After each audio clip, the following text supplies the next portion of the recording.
Surf, sand, and silver stars on the Starshine Beach Galaxy. Another swimming world. Oh, the water temple in Zelda 64. How's Nintendo not learn from that? Swimming in games is terrible. Constantly. Swimming in God of War, swimming in Mario, swimming in Zelda. It's just difficult. It just doesn't make sense. Like, it's really hard to wrap your head around sometimes. Anyway, there's 5 silver stars on this level you need to pick up.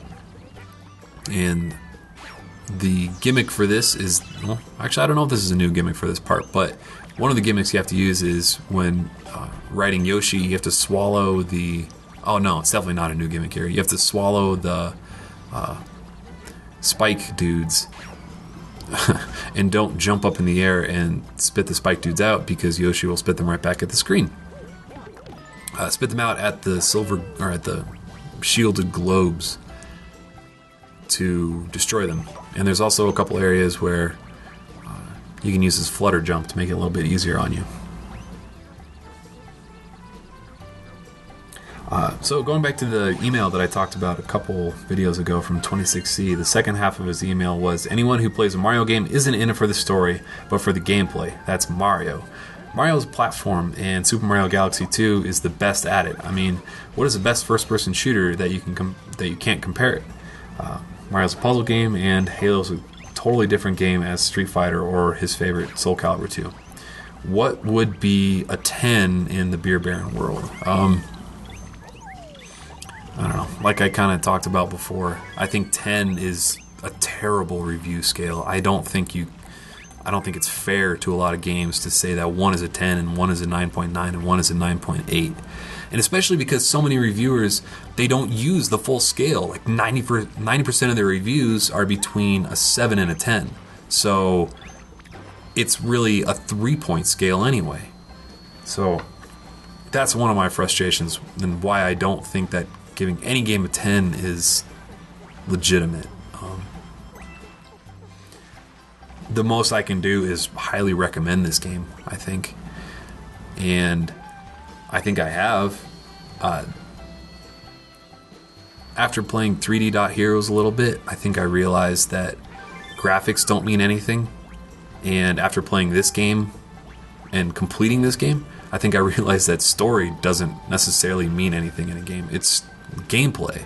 There's some games that really can add a lot from graphics. That can be one of their high points, or a story can be a high point.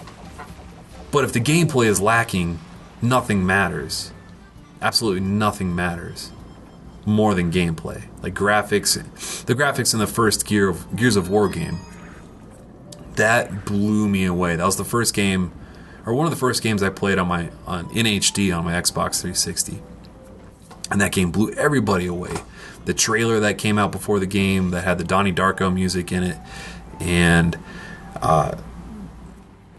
it was, I don't even know if the PlayStation 3 was out at the time, but I guess what my point is that sometimes when the story is so bad, like it is in this game, it kind of detracts. Like I think they could have put a little bit more effort into it. But the gameplay for this game is incredible. It's absolutely incredible. And it's one of the more challenging games that I've made a guide for in a while. Like the very last, I'm drawing a blank on the name of the level. The Grandmaster Galaxy, the Perfect Run. I think I spent more time making a video of that level than I did of the what was it called? Mile High Club for Call of Duty 4, which is one of the most viewed videos I've ever made. So, I mean, that says something right there about the quality of the gameplay of this game. Like, despite the fact that this is an E for everybody game and it's on the Nintendo Wii, which is basically an E for everybody console, this game is challenging. It's really challenging. And after you complete all 242 stars, it gives you a total death count and total playtime, and mine was pretty astronomical. So I was impressed, blown away by the gameplay, but I think when I talked about it at the very beginning in the first video, I hadn't really dived that far into the game and realized how amazing the gameplay was yet. So I guess maybe